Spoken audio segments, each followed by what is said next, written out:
লা শারীকা লাহু ওয়া আশহাদু আন্না মুহাম্মাদান আবদুহু ওয়া রাসূলুহু। আপনি বলবেন আমি শুনবো। যশোর জেলা ঝিকরগাছা থানা আদমপুর জেলা নিবাসী মোহাম্মদ আক্কাস আলীর পুত্র মোহাম্মদ সাগর হোসেনের সহিত 1,20,000 টাকা দেনমোহর এওয়াজে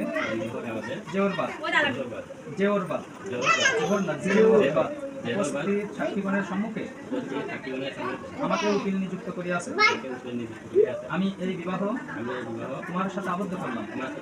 তুমি কি এই বিবাহে খুশিতে কবুল আছো? মেয়েবার আলহামদুলিল্লাহ কবুল করিলাম। হ্যাঁ, আবার একবার বলি, আবার একবার করেন বলেন। আরেকবার বলতে হবে জোরে। আরেকবার শুনেছেন তো? মানে আমরা খাইনি দিলে এই জন্য গলা সাউন্ড চলে গেছে, তাই তো? বুঝতে পারছি। খালি কেরা খাইছে